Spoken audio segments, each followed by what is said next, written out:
जोहार, मैं कृष्णा गौंड मरकाम गोंडवाना एक्सप्रेस मंडल न्यूज़ से। और यहाँ आज घुघरी थाने में कुछ लोग इकट्ठे हुए, यहाँ किस विषय को लेकर इकट्ठे हुए हैं, हम यहाँ से प्रशासन से और पीड़ित से जानने का प्रयास करेंगे। सर, जिस तरह से जो है आज रोहित मरकाम जी को जो है प्रताड़ित किया जा रहा है, एक आदिवासी इलाका है ये, और कहीं ना कहीं शराब तो इनकी दुकान में बेची नहीं जा रही है, और शराब को लेकर के जिस तरह से इनको प्रताड़ित किया जा रहा है कि कहीं जेल भेजा दिया जाएगा थाने प्रभारी के द्वारा, ये कुछ करके ऐसा जो किया जा रहा है, जिसको लेकर के आज आदिवासी समाज के सभी युवा जो हैं और वरिष्ठ जन भी यहाँ पर रोहित मरकाम को जो है उसके व्यवसाय को लेकर के जो टारगेट किया जा रहा है स्थानीय लोगों के घुघरी के द्वारा कहा जा रहा है, तो इसके विषय में आपने क्या आश्वासन दिया है रोहित मरकाम जी? क्या है, अपनी जो प्रभारी है मैडम, वैसे कभी किसी से आपसे बोलेंगी नहीं वो, ना ही कभी किसी को टारगेट की है। और रही बात ऐसा कोई अगर शिकायत करता है ना, उस शिकायत पे ध्यान नहीं देगी वो। पहले स्वयं अगर देख लेंगी तो स्वयं अगर कुछ ऐसा रहा तो चुपचाप बुला लेंगे, जो बोलना है समझा देंगे कि देख लो।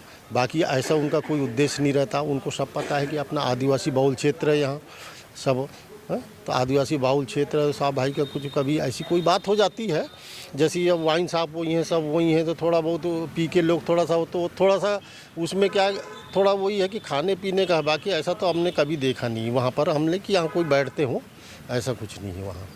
बाकी मैडम का ये कहना नहीं है कि अपन किसी को टारगेट करें, ना ही अपन किसी को समाज के मतलब एक समाज को टारगेट करें, ये बिल्कुल ऐसा नहीं है। और फिर एक समाज तो पूरा ही समाज है यहाँ, वही समाज है, तो किसको टारगेट करेंगे आप बताओ? ऐसा कुछ नहीं है। रोहित मरकाम जी, आप जिस तरह से जो आपको जो है यहाँ पर पुलिस प्रशासन के द्वारा जो एक टारगेट दिया गया था कि आप जो है यहाँ व्यवसाय कर रहे हैं, ये जो है उचित नहीं है, उस विषय को लेकर के आपने सभी अपने आदिवासी समुदाय को आपने आह्वान किया कि आप जो है मुझे साथ दें, और आपका जो समूचे घुघरी क्षेत्र जो है आपको साथ देने के लिए आगे आए, सभी युवा वरिष्ठ जन सभी ने आपका साथ दिया जी। और उस विषय में जो है आपको क्या आश्वासन मिला थाने से कि आप संतुष्ट हैं इस विचारधारा से? देखिए, जैसे कि मैं सबसे पहले मेरे जितने भी दूर दराज से आए हुए मेरे साथी भाई हैं, उनको मैं धन्यवाद करना चाहूँगा, क्योंकि उन्होंने आज मेरी मुसीबत के समय में उन्होंने साथ दिया। आज यहाँ पर इतने धूप में खड़ा होकर के जो है मुझे एक सहायता प्राप्त दिए, उसके लिए मैं धन्यवाद और आभार चाहता हूँ।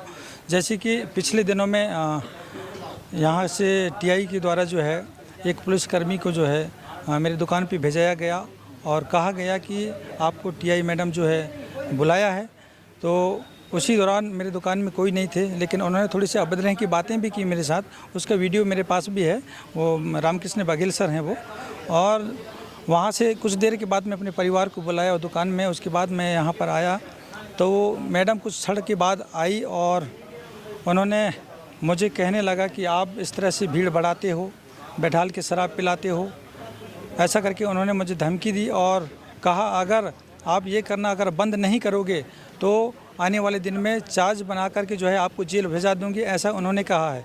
लेकिन जैसे कि अभी हमने उस टीआई मैडम से हमने बात किया फ़ोन के माध्यम से, इस वक्त तो मैडम नहीं है, छुट्टी में है, लेकिन उन्होंने साफ इनकार कर दिया, ये इनकार किया है कि मैं ऐसा कुछ नहीं बोला हूं करके। वो अपनी ज़ुबान से जो है मैडम जी मुखर चुकी हैं।